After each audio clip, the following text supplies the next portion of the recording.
delongas, que eu quero ouvir a palavra do Senhor, que eu também gosto de me alimentar. Vamos receber Lucas, pregador.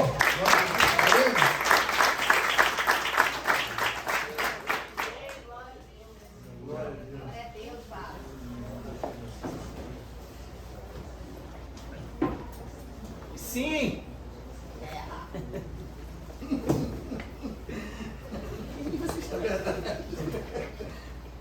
Estou brincando com o pastor, paz do Senhor Jesus, boa noite a todos. Estava brincando com o pastor fez a minha ação aqui e falou assim, esse com algumas pessoas eu nunca vi ninguém falando mal. Falei, então isso daí é um fã-clube, porque a oposição não bateu de frente com o pastor aí. Estou de Deus muito honrado de poder retornar a essa casa, sabe? Vocês me recebem com muito carinho aqui, entendeu? Hoje eu estou vendo, normalmente eu fico brincando com o pastor Marcelo, eu falo assim, pastor Marcelo, que sempre vai trabalhar com muita elegância lá, entendeu? Ele nunca bica a moda, né? Nunca bica na lei Maria da moda lá. E eu fico brincando, só que hoje não tem nem como eu só elogiar o pastor Marcelo, que tá todo mundo bonito. Tá todo mundo bonito, tá assim, todos estão bonitos, entendeu? Mas eu quero falar que hoje eu estou acompanhado da mulher mais bonita da face da terra. Glória a Deus! Com respeito a todas as outras mulheres. A mulher que em 10 anos que eu prego, tem 8 anos que ela me atua. 8 anos me aturar não é fácil. Glória a Deus! Isso é bom! Minha linda esposa está comigo essa noite aqui. Gente, eu queria falar sobre um texto hoje. Coincidência, creio que o pastor já deve ter pregado várias vezes. É Marcos capítulo 10. Abra aí comigo, por favor. O Evangelho de Jesus Cristo, segundo escreveu Marcos, seu capítulo 10, e o verso de número 17. Marcos capítulo 10, verso 17. Pastor Alex, Deus abençoe o senhor, sua casa, toda a sua família, tá bom? Deus te prospere de forma grandiosa e abundante. E como Deus te abençoar, não esqueça de me chamar para o churrasco, para o culto de ação de graça. Oh, glória a Deus. Marcos 10, verso 17. Quem achou, diga eu vou para o céu. Eu vou para o céu. Quem não achou, grita, pera aí que eu também vou.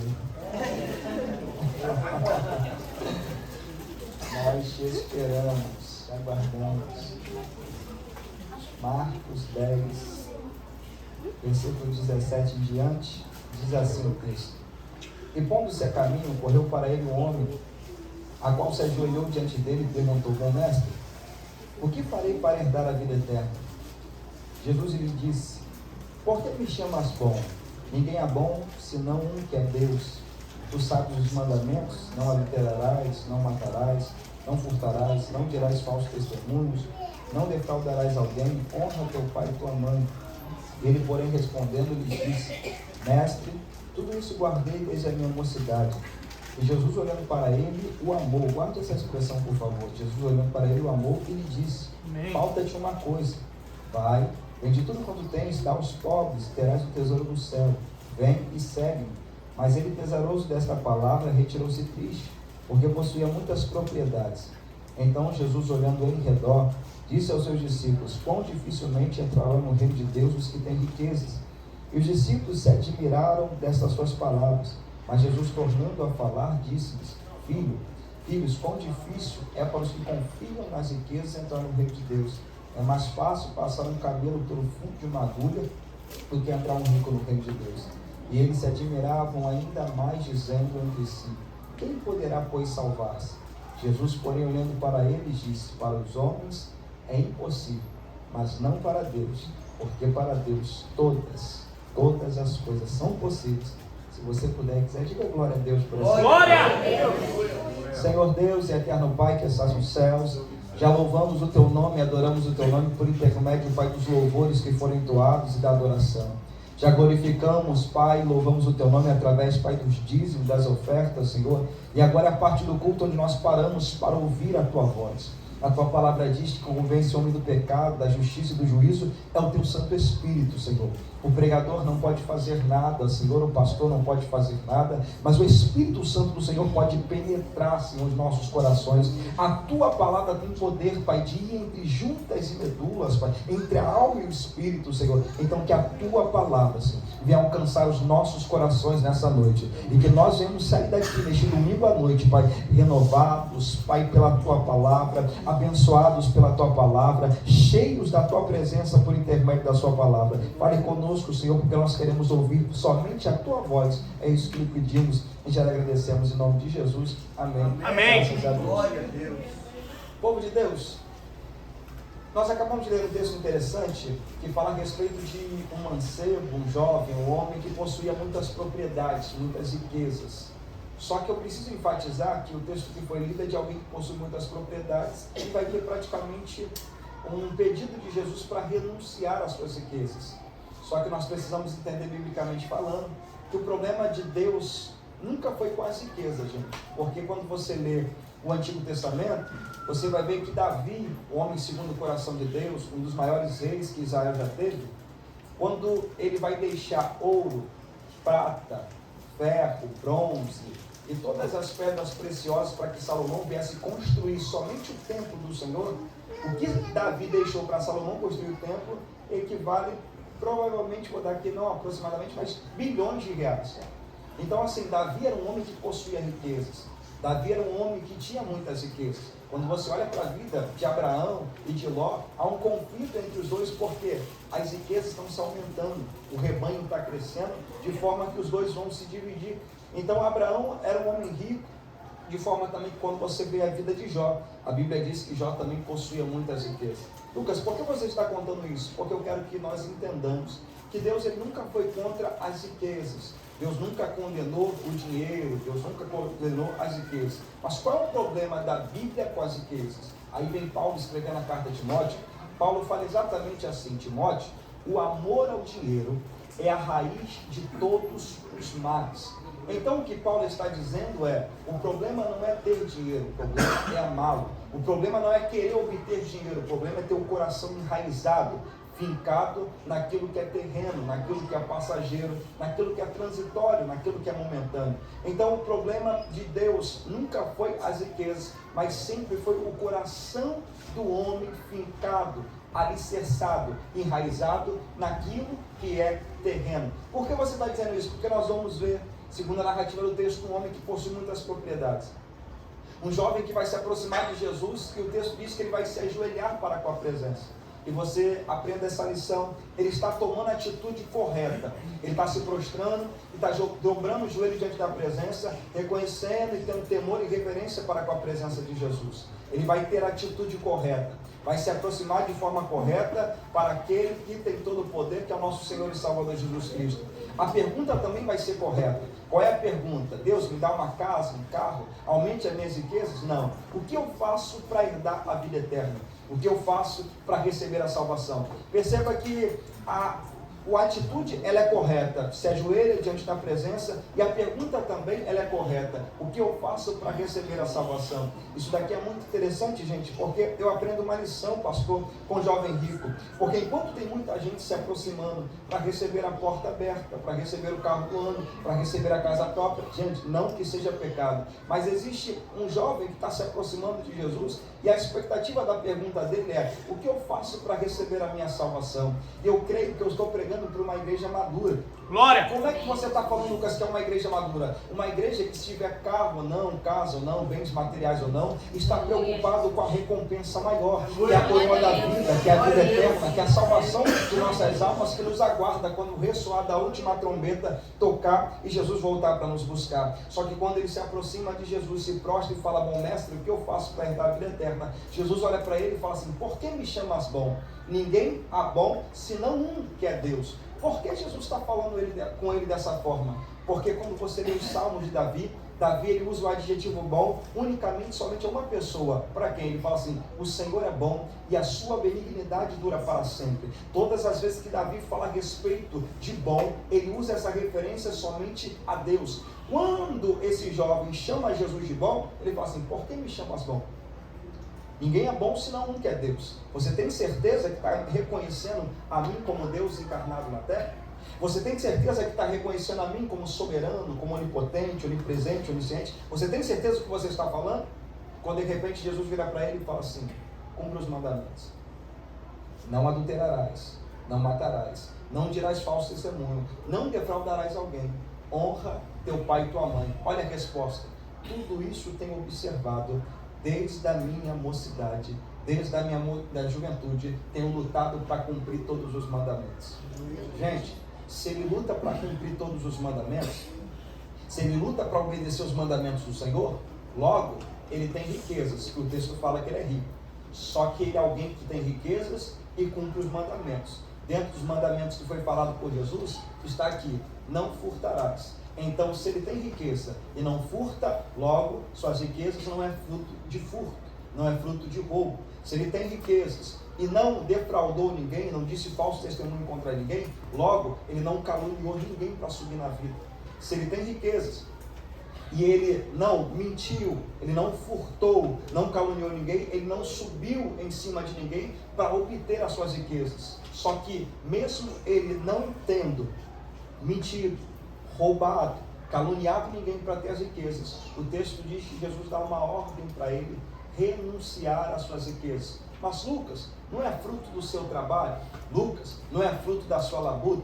Lucas, não é fruto do esforço do suor dele que conquistou todas essas coisas? Provavelmente era, só que tem um problema. Quando Jesus fala a respeito dele cumprir os mandamentos, Jesus ele vê algo que nós, olhando para esse jovem, não conseguimos enxergar ao primeiro momento. Por quê? Porque ele é um homem verdadeiramente que não rouba. Ele é um homem verdadeiramente que não mente, não calunia ninguém, não está defraudando ninguém. Mas só que tem um problema: quem olha de forma exterior para esse homem, se fosse um filho, alguém falaria um filho exemplar. Se tivesse diante de um juiz, pastor, alguém falaria um cidadão exemplar. Se tivesse diante de uma sogra, um genro exemplar. Só que exteriormente todo mundo falaria assim: verdadeiramente é alguém abençoado por Deus. Só que Deus não é aquele que somente olha ao exterior. Deus é aquele que vasculha o coração do homem e sabe a intenção do coração. Jesus está olhando para ele e está dizendo assim: as suas riquezas é fruto do seu trabalho, as suas riquezas é fruto da sua labuta, mas infelizmente existe algo no seu coração que vai te impedir de me servir com excelência e de me adorar com intensidade, com vigor, com ousadia. E qual era o problema? O problema é que no coração do jovem rico existia algo chamado concupiscência ou cobiça. E o que é isso, pregador? O desejo desenfreado de sempre querer ter mais e nunca se contentar com aquilo que já tem. O desejo desenfreado de sempre obter mais e nunca se contentar com o que já tem. Se Jesus chama ele com o coração nas riquezas, com as riquezas, ele ainda ia se dedicar muito para as riquezas e pouco para a presença de Deus. Jesus sabe que as riquezas estão afastando ele da sua presença, porque o desejo de sempre querer obter mais e mais está o consumindo. E qual é o problema? Jesus está dizendo: o seu coração está fincado nas riquezas, o seu coração está alicerçado nas coisas terrenas. E se você continuar assim, infelizmente você não vai conseguir me acompanhar, me servir e me adorar de forma excelente. Por que, pregador? Porque eu acabei de falar que existe uma cobiça, uma concupiscência, um desejo desenfreado de sempre querer ter mais, um amor para com as riquezas, um amor para coisas terrenas. E qual o problema de tudo isso? Aí vem o evangelista João, na sua primeira epístola, ele fala algo muito interessante. Ele fala assim: não ameis o mundo, nem o que no mundo há, porque se alguém de nós ama o mundo, o amor do Pai não está nele. Porque tudo que há no mundo, a concupiscência dos olhos, a concupiscência da carne e a soberba da vida, e isso não vem do Pai, mas do mundo. Mas o mundo passa e as suas concupiscências e cobiças também, mas aquele que faz a vontade de Deus, esses permanecem para sempre. Pregador, o que é isso? O desejo desenfreado pelas coisas da terra passa, os prazeres da terra passa, os deleites da terra passa, tudo nessa terra passa, até os céus e a terra passarão, porém Jesus disse que as minhas palavras, elas não hão de passar, e glória a Deus por isso. Então vale a pena obedecer a ordem, a palavra de Jesus. Só que, gente, quando Jesus olha para ele e fala assim, quando ele olha para Jesus e fala: tudo isso que eu observado desde a minha juventude, o texto fala assim, E Jesus, olhando para ele, o amou. Quando ele fala que cumpre os mandamentos, Jesus olha para ele. E o texto fala, e Jesus o amou. Aí você pensa, se Jesus o amou, está na hora de Jesus abrir uma porta melhor para ele. Se Jesus o amou, pastor Alex, está na hora agora de Jesus dar uma Land Rover para ele, dar um Civic para ele, dar um Corolla blindado para ele, dar um carro top para ele. Só que dentro desse contexto, Jesus o amou e fala assim, vai, vende tudo, renuncia, sai de perto, sai do meio, sai daí, porque eu estou vendo algo que está te afastando da minha presença.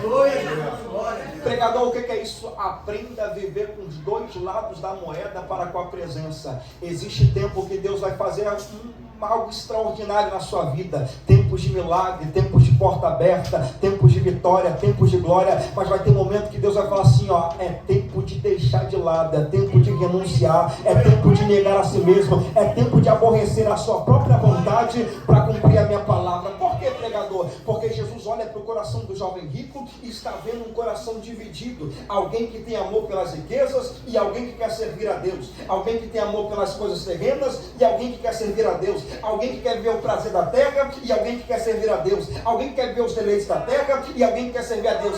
Deus já está dizendo para aquele jovem, está falando, eu não vim aqui para te dividir com os prazeres da terra, eu não vim aqui para te dividir com os deleites da terra, eu não vim aqui nessa terra, não me despi da glória, não me esvaziei de mim mesmo, não vou ser pendurado no madeiro, verter meu sangue no calvário, para te dividir com as riquezas, com a imoralidade sexual, com a idolatria, com a mentira, com tudo aquilo que pode te afastar da minha presença. Eu não vim aqui para te dividir. Mas pregador, por que você sabe que Deus não veio para nos dividir com nada? Aí vem a primeira epístola de Pedro, capítulo 2, verso 9, o que está escrito lá? Vós sois geração eleita, vós sois sacerdócio real, vós sois nação santa, vós sois propriedade exclusiva e adquirida por Jesus Cristo. O que é isso, pregador? Você não é propriedade exclusiva do pecado, você não é propriedade exclusiva da mentira, você não é propriedade exclusiva da depressão, da ansiedade. Nós somos comprados, lavados e remidos pelo sangue do Cordeiro, pertencemos somente a Ele, unicamente a Ele, porque a glória para Ele da nossa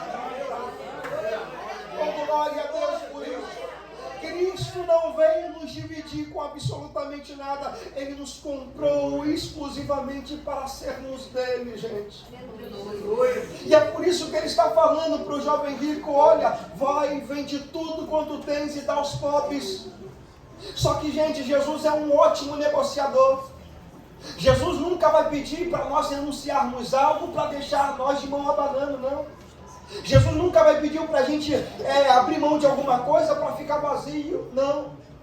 A negociação é assim, pastor Alex, vá lá, vende tudo quanto tem, dá aos pobres, e me segue, e terás um tesouro no céu. Aleluia, glória a Deus. Só que, irmãos, quando o jovem ouve essa palavra, o texto diz que ele se retira triste da presença, pesaroso desta palavra. A palavra não correspondeu à expectativa que ele tanto queria ouvir.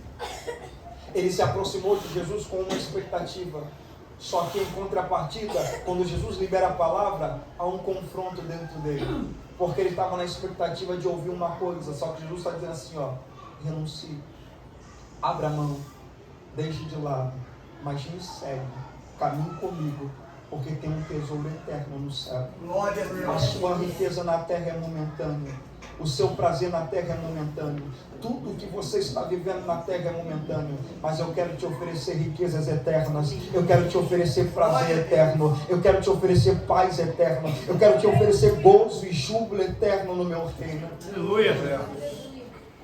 Irmãos, ele vai se retirar triste da presença. Ele vai voltar para casa triste, pastor, por causa de uma palavra que Jesus liberou ao seu respeito. Eu queria falar algo muito interessante aqui nessa noite. Eu tive a oportunidade de falar isso no culto dos varões, muita gente não estava aqui.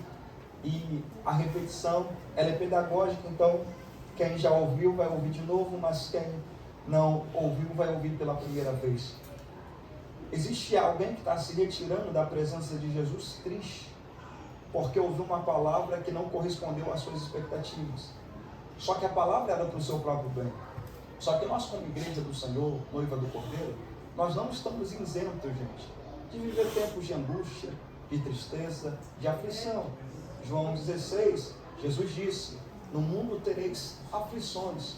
Tem momentos que vamos estar aflitos, e não foi aflição no singular, mas foi aflições no plural. Então haverá mais de um dia de aflição.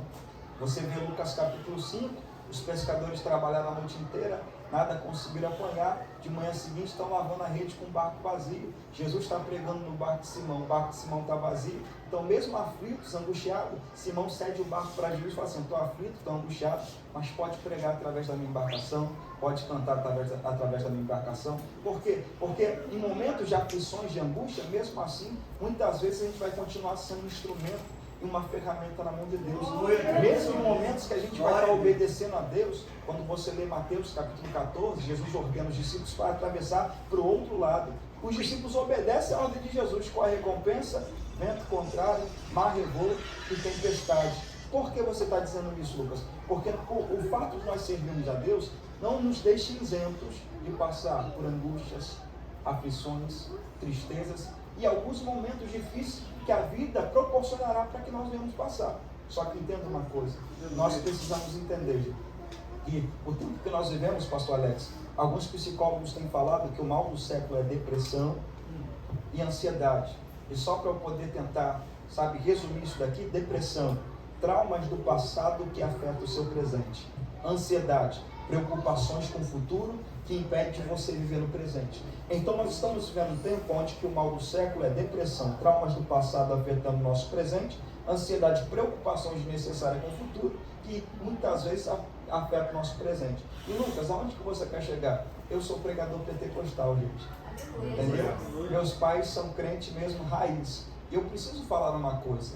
Eu vim pregar aqui uma palavra hoje para que nós venhamos entender que nós podemos buscar refúgio da palavra, porque a palavra é medicinal.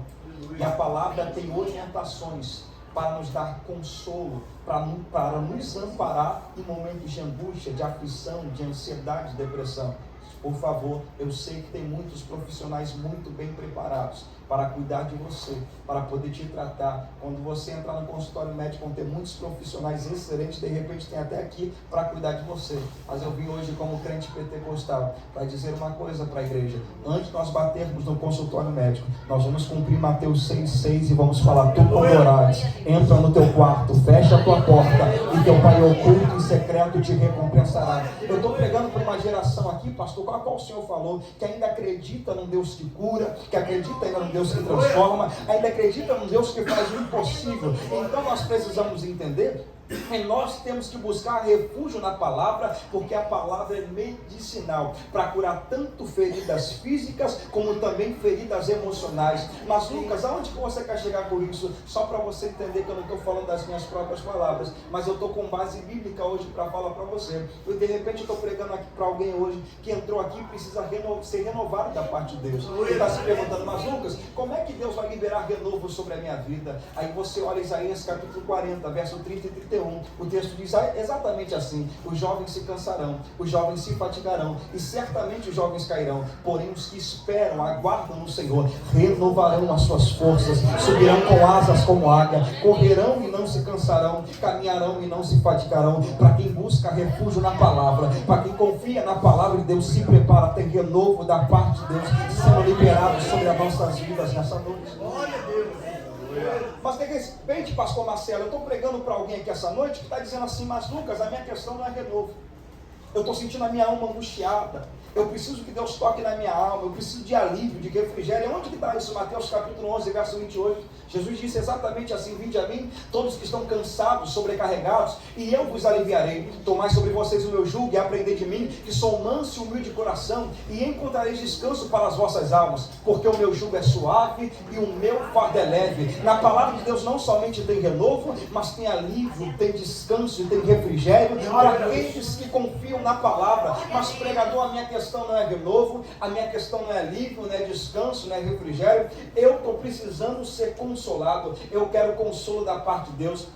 E aonde que está isso? Salmo de número 23, o Senhor é o meu pastor e nada me faltará, guia-me às águas tranquilas, leva-me a pasto verdejante, guia-me pela vereda da justiça por amor do seu nome, ainda que eu andasse pelo vale da sombra da morte, eu não temeria mal algum. Por quê? Porque tu, meu pastor, estás comigo, a tua vara e o teu cajado me consolam. Mas pregador, eu estou diante de uma emboscada, eu não preciso de renovo, não preciso de alívio, de refrigério, de consolo, eu preciso ser socorrido, porque só Deus intervindo que eu posso ter vitória nessa guerra. Fica tranquilo, Salmo de número 46, verso 1, Deus é meu refúgio e fortaleza, socorro bem presente na hora da angústia. O que é isso? Para quem busca refúgio na palavra, tem renovo, tem alívio, tem descanso, tem refrigério, tem consolo da parte de Deus sendo liberado, para aqueles que confiam na palavra de Jesus. Mas só para finalizarmos essa parte, de repente, pastor, estou pregando para alguém aqui essa noite, que entrou por essas portas e falou assim: a luta é muito grande, a prova é muito grande, não tem como eu ter estrutura física, emocional e mental para eu conseguir suportar tal prova. Fica tranquilo, porque se você confiar na palavra, você vai suportar essa prova. Porque primeira carta de Paulo aos Coríntios, capítulo 10, verso 13, não veio sobre vós tentação senão humana, mas fiel é Deus que não vos deixará tentar acima do que podeis, antes com a tentação Ele lhe dará o escape para que você possa suportar. O que é isso, pregador? Antes do gigante se levantar, antes da adversidade chegar, antes do vento soprar, Deus já tem escape, Deus já tem vitória, Deus já tem livramento, Deus já tem milagre para aqueles que confiam na sua palavra. Vale a pena, irmãos, obedecer a palavra. Mas Lucas, por que você falou tudo isso? Para que nós venhamos entender que nós podemos buscar refúgio na palavra para ter renovo, para ter alívio, para ter descanso, para ter refúgio, para ter socorro e para ter refrigério. E eu acabei de falar depressão, traumas do passado que afetam o seu presente, ansiedade, preocupações com o futuro que afetam o seu presente. E como é que você me comprova biblicamente que Deus tem poder para me curar da depressão e da ansiedade? Hebreus capítulo 13, verso 8, Deus é o mesmo ontem, Ele sara o teu passado, Deus é o mesmo hoje, Ele cuida do teu presente, e Deus será o mesmo eternamente, Ele também guarda o teu futuro. Não tem por que perder noite de sono, não tem por que ficar ansioso, preocupado. Deus ainda está no governo de todas as áreas da nossa casa, da nossa vida, da nossa família, para a glória de Jesus. Oh, glória a Deus. Deus é um Deus de milagres ainda, gente. Eu creio nesse Deus milagroso. Só que, irmãos, quando o jovem ouve essa palavra, ele começa a voltar para sua casa. Ele volta para casa com as riquezas, pastor Alex, mas infelizmente volta para casa sem presença.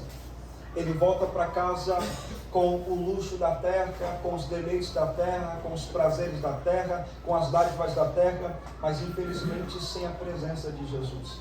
E sabe qual o problema, gente, da gente viver uma vida sem a presença? O problema é esse aqui. Por quê? Porque com as riquezas que ele tinha, conforme possuía muitas propriedades, ele tinha autonomia e autoridade para comprar uma clínica hospitalar, pastor Marcelo. Mas só Jesus tem poder e autoridade por alguém no estágio terminal. Com as riquezas que ele tinha, gente, ele poderia comprar aviões na terra, mas os aviões só têm capacidade de voar até o primeiro céu, onde as nuvens estão. Mas Jesus tem poder de levar o homem até o terceiro céu, onde o seu trono está estabelecido. Com as riquezas que ele tinha, pastor Alex, ele poderia comprar mansões na terra, mas só Jesus garante a morada de João capítulo 14, onde ele fala: não se turbe o vosso coração, credes em Deus e credes também em mim. Na casa de meu pai há muitas moradas, se não fosse assim eu vos teria dito: vou preparar-vos lugar. Mas se eu for e vos preparar lugar, é sinal que eu voltarei outra vez para vocês, para vos levar comigo, para que onde eu esteja, vocês estejam comigo também.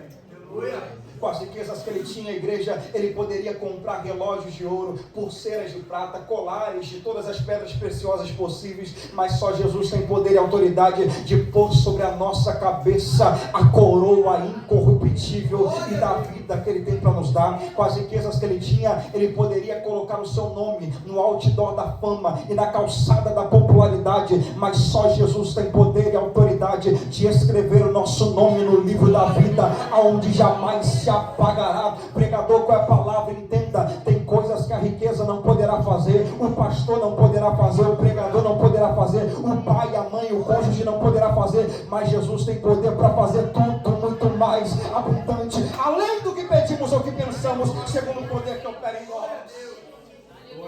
Tem coisas que só a presença santa, gloriosa e magnífica de Jesus poderá fazer por nós. Só que sabe qual é o problema, gente? O problema agora é que tem alguém que está possuindo muitas propriedades, pastor. Alguém de influência. Alguém conhecido socialmente. Alguém que é venerado quando passa na sociedade. E sabe o que ele está dizendo para Jesus? Jesus, entre as minhas riquezas e a sua presença, eu escolho as minhas riquezas. E tem uns discípulos de Jesus que está vendo alguém de influência, abandonando a presença e escolhendo os prazeres da terra. Os discípulos de Jesus estão olhando para alguém que, trazendo para o dia de hoje, é uma influência digital, com muitos seguidores no Instagram, abandonando Jesus e escolhendo os prazeres da terra. Só que deixa eu te dizer uma coisa. O texto diz assim, ó, enquanto o jovem rico está indo embora, enquanto alguém influente está abandonando a presença, enquanto alguém que de repente já fez parte do altar, já adorou aqui, já exaltou aqui, eu não vou medir minhas palavras agora, vou entregar tudo, e se você ficar chateado comigo porque eu dar nome, aí você resolve por Deus e coloca meu nome na oração. Gente, enquanto tem gente influente largando a presença, o texto diz assim, e Jesus olhando em redor, disse aos seus discípulos, o que é isso? Tem gente que está abandonando a presença. Tem gente influente que está largando a presença. Tem gente que já pisou no altar, mas escolheu se apostatar da fé, largar a fé, abandonar a fé e largar Cristo Jesus. Só que o texto diz assim, ó, e Jesus olhando em redor, não ao redor, porque ao redor é como se eu estivesse dentro do estádio do Maracanã e olhasse ao redor do estádio todinho, mas em redor é praticamente uma circunferência próxima dele. Quando ele olha em redor, está os discípulos em volta dele, e se os discípulos estão em volta de Jesus, Jesus automaticamente está no centro. É os discípulos olhando para Jesus e falando assim, Senhor, pode todo mundo te abandonar, mas o Senhor ainda é o centro da minha casa. Pode muita gente se desviar da tua palavra, mas o Senhor ainda é o centro da minha família. Pode muita gente se afastar da presença, não importa, gente. Eu estou pregando aqui para alguns jovens essa noite. Se Priscila Alcântara escolheu se afastar e cantar a música do mundo, o problema é dela. Jesus é o centro da minha família, do meu ministério. Se Gessé Guiadi resolveu se descobrir e virar outra coisa que não é do agrado do Senhor, o problema é dele, mas Jesus ainda é o centro da minha vida, da minha família e do meu ministério. Não importa quem está se afastando, não importa quem está retrocedendo, não importa quem está se apostatando, Jesus é o centro da minha vida, da minha casa, da minha família e do meu ministério, e eu permanecerei em tua presença.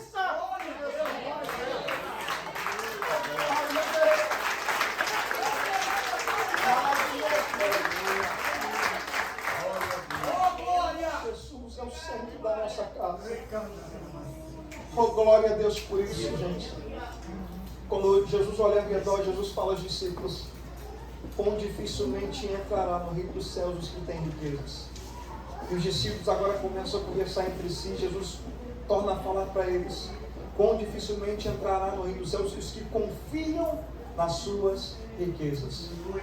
Jesus está enfatizando aqui que o problema não é ter, é colocar a sua confiança naquilo que é transitório, naquilo que é passageiro, naquilo que é momentâneo, naquilo que é terreno.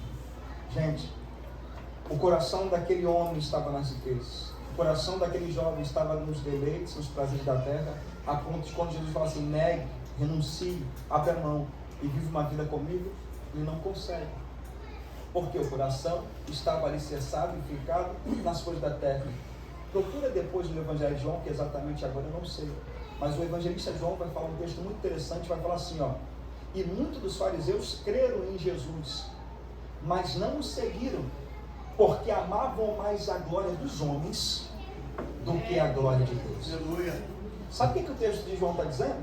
Ó, eu reconheço o Senhor Jesus como Cristo, como Messias, como Salvador do mundo, mas eu prefiro a bajulação do povo. Eu prefiro a ostentação da terra. Eu prefiro a fama da terra. Eu prefiro, sabe, ser ovacionado pelo povo aqui da terra do que ter que renunciar à minha própria vida para te glorificar, Senhor. É isso que eles estão falando para Jesus. Prefere os prazeres, os deleites da terra do que da glória para Jesus. Então, eu posso falar algo muito interessante que tem acontecido nos últimos dias? Gente, Quando você lê 2 Samuel capítulo 6, Davi está colocando a arca em cima de carro. Davi colocou a arca em cima de quê? Carro. Só que quem carrega a arca em cima de carro, no primeiro livro do profeta Samuel, são os filisteus.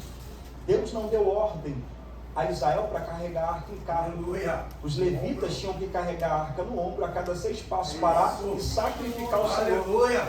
Só que Davi agora quer carregar a arca de forma mais rápida e bota dentro do carro. Mas o padrão de carregar a arca em carro não é padrão de Israel, não é padrão bíblico, não é padrão de Deus, é padrão que foi gerado no arraial dos filisteus. Aleluia.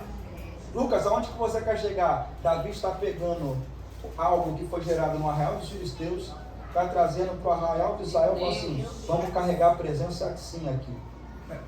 Deus está olhando lá de cima e está falando: rapaz, não precisa pegar coisa dos filisteus para me adorar aqui dentro. Aleluia. Glória a Deus. Não precisamos ir no arraial dos filisteus e trazer coisa lá de fora para adorar Deus aqui dentro. Glória! Por que, pregador? Eu estou vendo uma geração hoje, como o pastor falou, a geração do TikTok vê algo lá da Anitta lá fora e quer adorar Deus aqui dentro. Vê algo da Ludmilla lá fora e quer adorar Deus aqui dentro. Vê algo profano, insano, imoral lá fora, muda um pouco da letra e vem adorar aqui Deus aqui dentro. Vamos parar com isso, irmãos. A igreja não é plagiadora, a igreja não é copiadora do mundo. A igreja de Cristo, ela é autêntica, e a igreja de Cristo, ela é original. Deus não precisa copiar o padrão mundano, profano e imoral lá de fora para render adoração ao nome dele aqui dentro. Entenda, Deus é um Deus de novidade, Deus é um Deus de coisas novas, e Deus é um Deus de surpresa. E pregador, por que eu não preciso copiar o mundo nem plagiar o mundo para adorar Deus aqui dentro? Porque fica tranquilo que Deus vai ter novidade ainda para manifestar sobre a sua vida.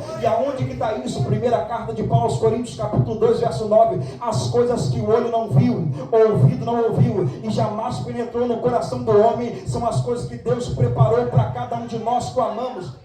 Pregador, aonde que você quer chegar? O mundo é passageiro, o mundo é corriqueiro, o mundo é rotineiro, o mundo vive na mesma mesmice, porque Salomão falou que não há nada novo debaixo do sol. Só que a igreja não vive debaixo do sol, a igreja vive numa dimensão espiritual. Então entenda uma coisa: Deus é um Deus de novidade, Deus é um Deus de surpresa, Deus é um Deus de coisas novas. Deus vai te dar mensagem nova, vai te dar canções novas, vai te dar ritmos novos, para que o nome dele venha a ser glorificado e exaltado. Não precisamos copiar um padrão profano e mundano, mas Deus vai dar coisas novas para que nós venhamos adorá-lo na beleza da sua santidade. Entendamos que Deus é um Deus de novidade, gente. Deus nunca vai ferir seus princípios para render adoração ao nome dele, mas Deus é um Deus de nos surpreender com base na sua palavra, e pode nos surpreender com base na sua palavra, para que nós venhamos render adoração ao nome dele. Quando Jesus termina de falar, os discípulos usam essa frase: então, Senhor, quem pode se salvar? Eu gosto dessa expressão porque os judeus eles tinham isso na mente deles. Eles achavam que poderiam fazer alguma coisa para contribuir com a salvação. Calma, gente, não se escandalizem, que eu vou explicar. O que é isso, Lucas? Quando eles falam assim, quem pode se salvar? Jesus fala assim, ó, se salvar, ninguém. Por quê? Porque Jesus coloca eu e você no mundo e fala assim, ó, se você acertar mais do que errar menos, salvo. Se errar mais e acertar menos, condenado. Todo mundo condenado.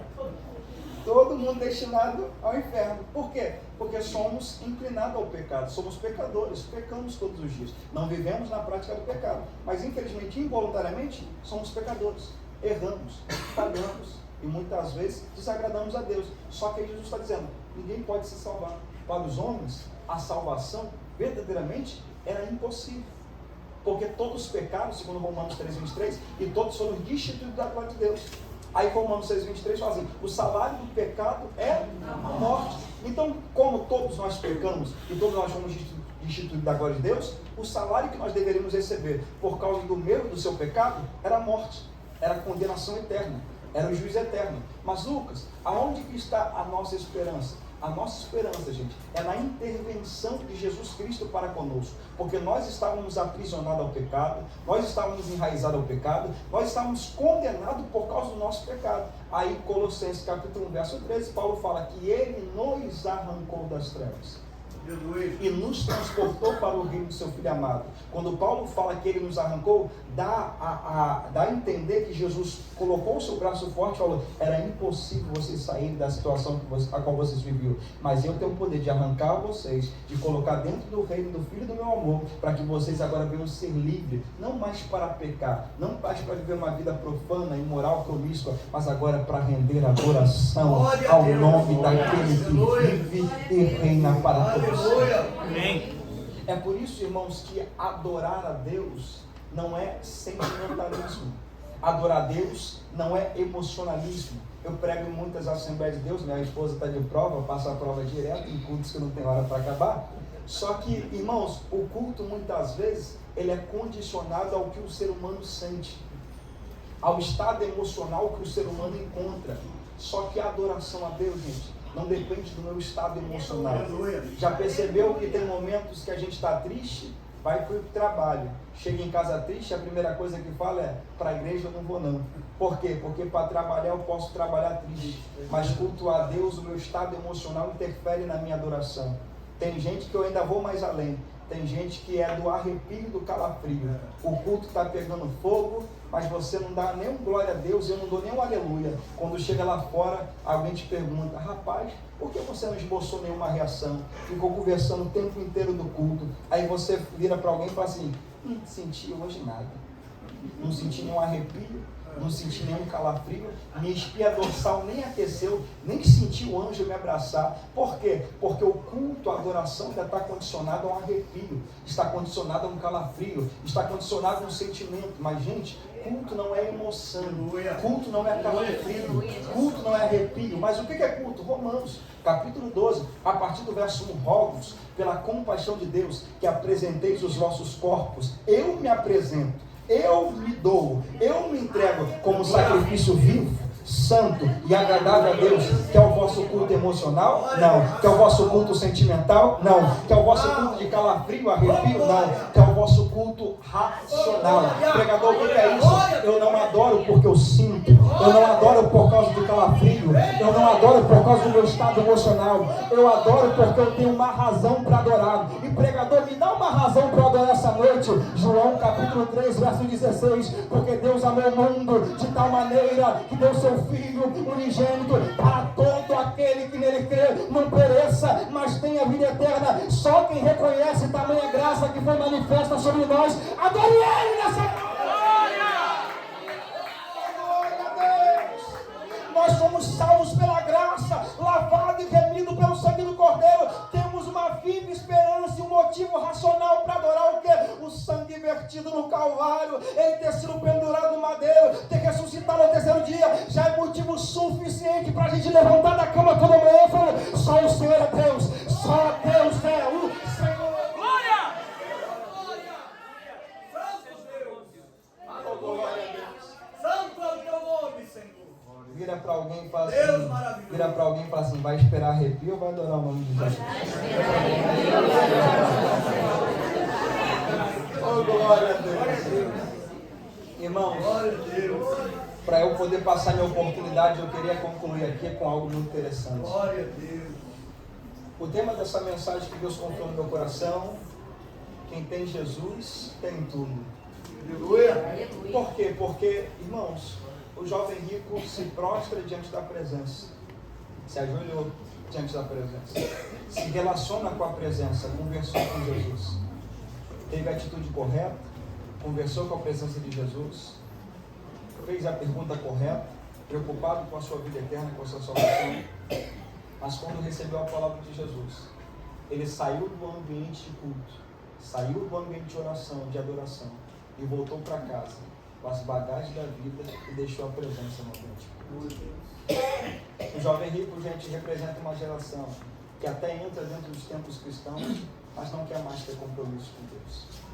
Eu falo isso com muita tristeza, porque infelizmente estamos vivendo um tempo assim, de homens, mulheres, jovens, crianças, adolescentes, que entram dentro do templo e que gostam até de receber uma palavra, gostam até de ter um pastor, mas quando termina o culto, Jesus fala assim: renuncie, negue, sai de perto, mas você ainda olha para Jesus e fala assim: Jesus, pode ficar no ambiente de culto, que eu volto para casa com os prazeres da terra, os deleites da terra, com as bagagens da terra, com as coisas da terra, mas a tua presença fica no ambiente.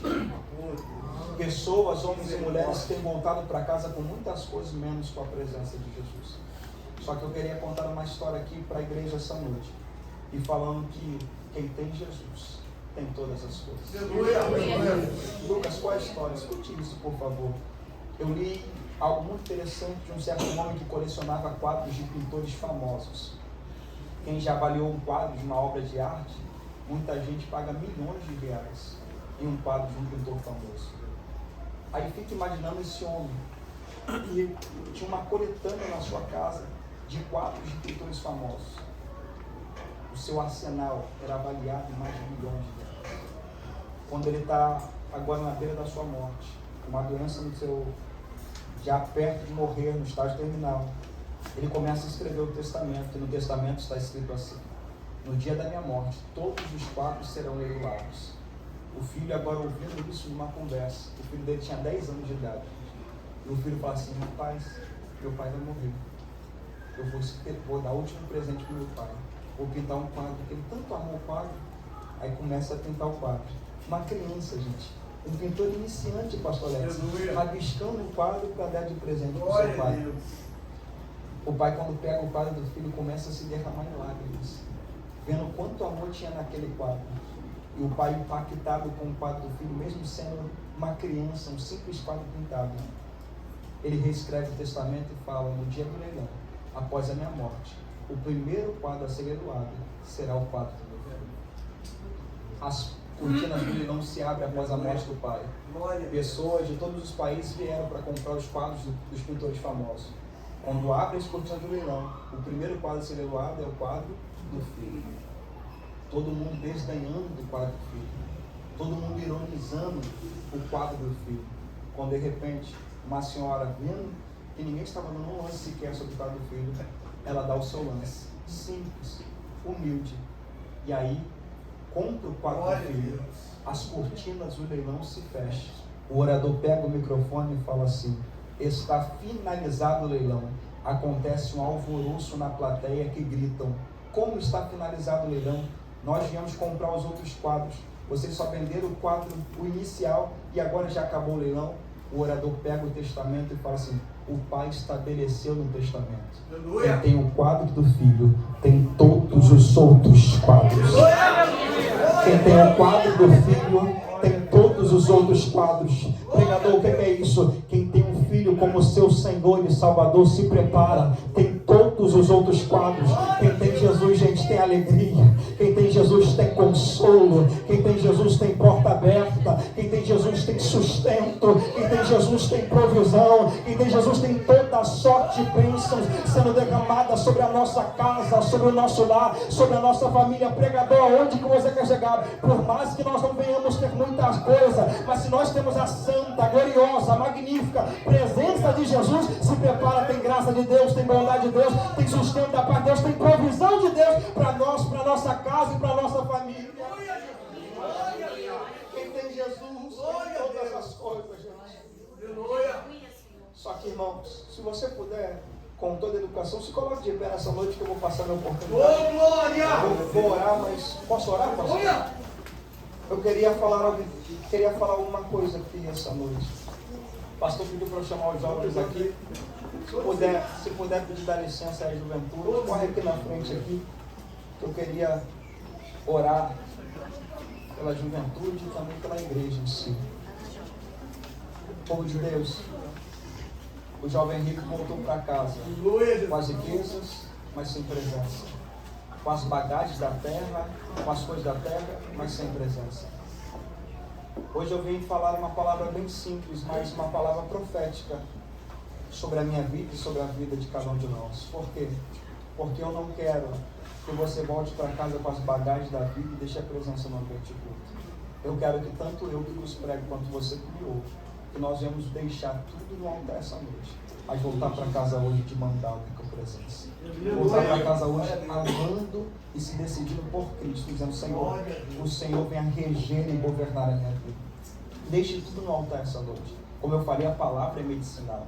Se hoje entrou alguém triste, aflito, depressivo, ansioso, você tem a oportunidade de deixar tudo no altar. Aleluia. Porque hoje você sai daqui curado, sarado. Não porque o pregador está falando, porque a palavra me dá respaldo para liberar isso sobre as nossas vidas. Glória a Deus. Oremos ao Senhor. Senhor Deus e eterno Pai que estás nos céus. Pai, aqui está, Senhor da glória, essa juventude maravilhosa, Pai, que está aqui, Pai, para entregar tudo no seu altar e para se dedicar unicamente à sua presença. Aqui está também a sua igreja santa, Pai. Pai, que está lavando as suas vestiduras no sangue do Cordeiro, para no dia que ressoar, Pai, a sua trombeta, nós venhamos morar eternamente no céu. Aqui estamos nós, Pai, que não precisamos de arrepio, calafrio, nem de emocionalismo para lhe adorar, porque reconhecemos, Pai, o sacrifício de Jesus no Calvário e sabemos que temos motivo para exaltar e glorificar o santo nome do Senhor. Pai, hoje a depressão fica, hoje a ansiedade fica, hoje o complexo de inferioridade fica, hoje a enfermidade fica, mas a gente só vai voltar para casa hoje somente com a tua presença nos envolvendo, com a tua palavra nos consolando, com a tua presença nos renovando, porque hoje nós saímos daqui, Pai, convictos que o Senhor ainda é o médico dos médicos, é o Senhor dos senhores. E Pai, outra coisa, eu estou orando aqui por um povo doido da cabeça, Pai, que antes de bater no consultório médico, vai entrar na porta, vai entrar no seu quarto, vai fechar a porta e vai buscar refúgio na sua presença, na sua palavra, porque sabe que o Senhor ainda é o Deus do impossível. Pai, abençoe, Pai, as nossas vidas nessa noite.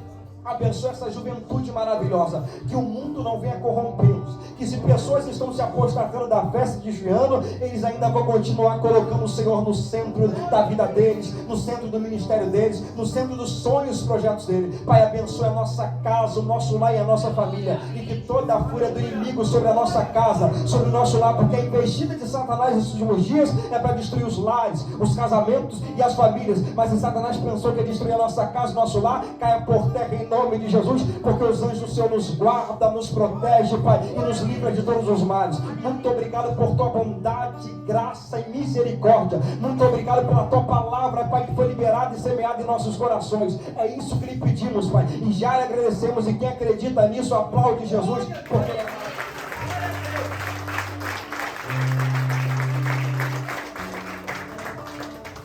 glória a Deus. Glória a Deus. Vocês viram o que aconteceu no culto de domingo passado. Eu combinei com você alguma coisa de palavra? Falar para a juventude? Isso quer dizer para vocês que Deus está de olho em vocês. Ele tem um cuidado especial com cada uma de vocês. Cada um de vocês. Você tem que sair daqui hoje glorificando a Deus e largar para trás tudo aquilo que vai te tirar da presença de Deus.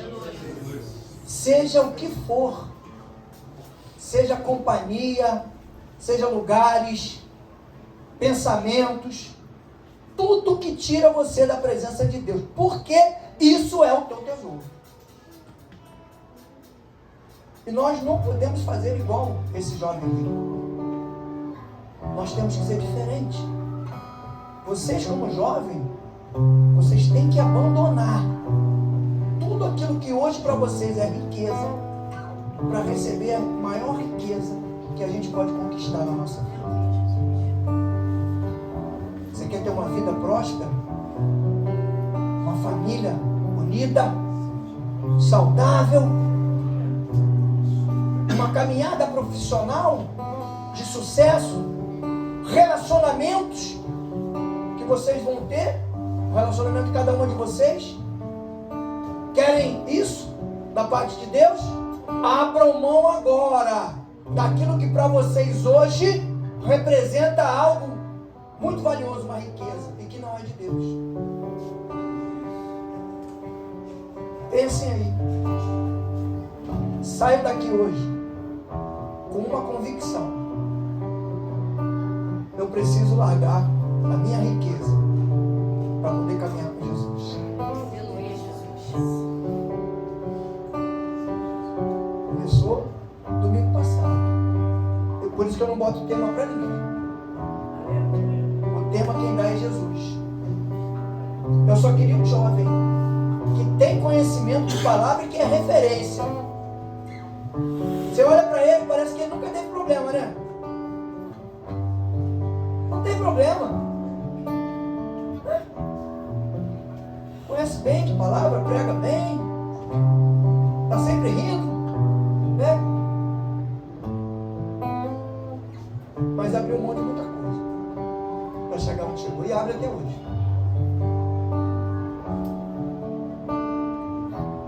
Vocês têm que buscar referência, seja onde for. Nada do mundo presta para a igreja.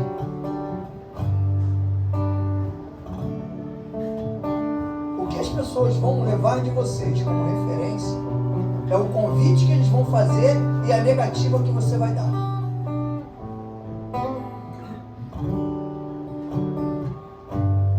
Vestimenta de cristão não é vestimenta igual de mundano. Ah, mas eu sou jovem. Eu preguei com uma jovem uma vez, e quando foi uma semana depois, eu nem sabia. Eu falei para ela, aquelas roupas que você tem na sua casa não são suas, não são para você. E ela falou que na semana seguinte ela abriu o guarda-roupa dela, quando ela foi pegar um vestido para sair, ela olhou e falou, essa roupa não são minhas. Pastor, mas ela não tinha dinheiro para trocar a roupa dela toda? Não sei. Eu sei que ela pegou as roupas todinha e jogou fora. Os vestidinhos dela aqui em cima, os croppedzinhos dela com a barriguinha de fora, as roupinhas que o mundano usa. E aí o cristão quer usar igual, e quando você está em algum lugar, a pessoa olha para você e diz, cuide, abra a mão. A bandeja ela vai estar disponível o tempo todo. Cabe a nós aceitar ou não. Quer ser diferente? Quer continuar caminhando com Jesus? Quer ser um jovem assim? Que conhece palavra, que pode profetizar na vida das pessoas, que pode ajudar pessoas que estão com problema, seja ele emocional, seja ele espiritual, seja físico. Deus coloca o poder e a autoridade sobre aquele em que ele confia. Aleluia, Jesus. Saiam diferente. Deus ama cada um de vocês, cada um. E eu digo até que de uma forma muito especial. Talvez se eu tivesse combinado a palavra, não teria dado tão certo, porque ia ser eu que combinei. Como foi Jesus que combinou, pastor Marcelo, semana passada, Marcelo Cardoso chamou todo mundo aqui na frente, os jovens, orou vocês aqui,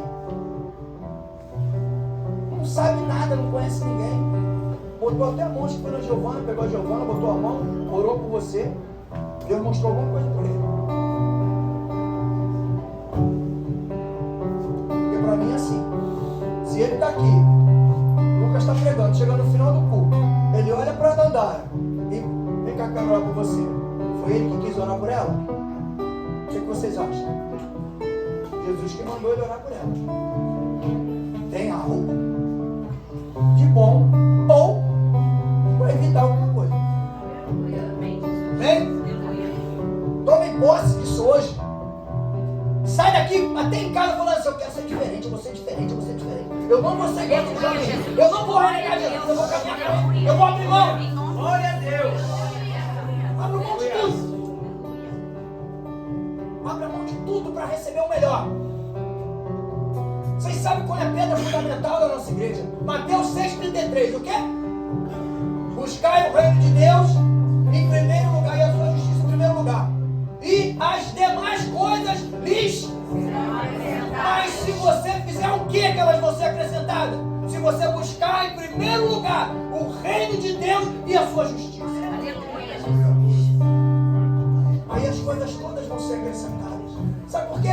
Porque Deus vai poder confiar em você. É o que o pregador falou, Deus não tem problema algum com crente rico. Deus não tem problema com riqueza. Se tivesse problema com riqueza, não pagava rei para ajudar. Pode ser próspero, pode ser rico, pode. Mas o que não pode é trocar a presença de Deus pela riqueza. Isso você não pode fazer. Amém? Quando eu crescer, eu vou ser igual a esse jovem. Se eu tiver uma retrocedida, mas eu quero parar uns anos atrás, não posso retroceder muito não, senão eu vou voltar para onde eu estava. Eu não quero voltar para lá não, prefiro que Deus me leve. Mas é bom ver jovens assim. E nós vamos ter jovens assim. As crianças aqui, a gente sempre profetizou que vão ser crianças diferentes. Vão ser adolescentes diferentes, jovens diferentes. Nós vamos ter o grato prazer de ouvir pessoas falarem. Tem um culto de juventude naquela igreja ali. Você precisa ir lá, porque aqueles jovens verdadeiramente são de Deus. Coisa que a gente não ouve hoje. A gente ouve de tudo com juventude. Mas a afirmação de que ali tem uma juventude que é de Deus, e vocês vão poder experimentar isso. Vocês vão falar para as pessoas, vão profetizar na vida das pessoas, e o que você profetizar vai acontecer. Porque Deus vai honrar o quê? Vai honrar a sua fidelidade, o seu comprometimento. Renegue as coisas do mundo. Tenha coragem e peça para Deus, Senhor, tudo que eu gosto hoje que não te agrada, tira de mim. Aleluia. Não interessa o que seja. Ah, mas eu gosto tanto daquele garotinho lá do meu colégio. Ele é meio maluquinho, anda no meio dos caras tudo doidão. Mas ele é bonitinho, eu gosto dele que ele tem o olhinho azul, tem o cabelinho louro. Tem a minha amiga que me chama para dar umas reboladas de vez em quando. Sai de perto, porque é do capeta. Não é de mim. Eu canso de dizer que o diabo não é feio daquele jeito que aparece, não. Vermelho com aquele rabo de seta, com aquele chifre enorme, não. Se fosse daquele jeito, ninguém queria. Pode ser lourinho de olho azul, malhadinho, sarado. Pode ser metido até... sei lá o que, jogador. Tem, todo lugar tem. Tem advogado pilantra, tem médico pilantra, tem engenheiro pilantra e tem jogador de futebol pilantra. Chama até a menina de... como é que é o apelido que dá? A Carla que sabe o apelido que eles davam. A menina que foi na beira do campo, cercando o jogador. Maria Chuteira. Aí vai chamar de Maria Chuteira. Que bacana, né? Aquela menina é crente, mas ela é Maria Chuteira. Fica tranquilo que se Deus tiver que botar na tua mão, ele vai botar no de Deus. Mas vai virar glória geral. Com Jesus e tudo. Aí fica bonito, né? Abram mão. Eu estou preparando, Deus está me usando para preparar uma juventude para levar a palavra dele. Hoje vocês estão aqui, mas eu não sei se daqui a alguns anos vai uma missionária para um lado, vai evangelista para outro, vai pastora que vai subir aqui, que vai pregar a palavra de Deus. Mas tem que abrir mão da riqueza hoje que não agrada a Deus. Quando Deus fala, larga isso, ele não precisa dizer, vem comigo, não. Se ele está falando, larga isso, tu já está com ele. Tu vai largar e vai continuar caminhando com ele. Filho, abra a mão. Amém? Clarinha, olha para nós aqui em nome de Jesus. Começou.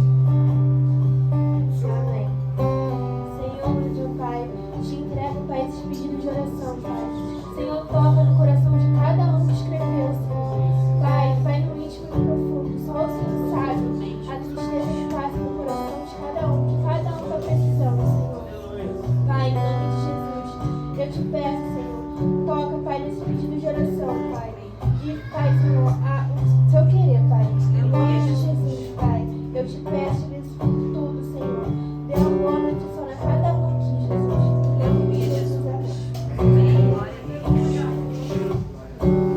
Glória a Deus. Obrigado, Senhor, pelo culto dessa noite. Obrigado pela tua santa e poderosa presença. Obrigado, Deus, por trazer o teu filho Lucas, Pai.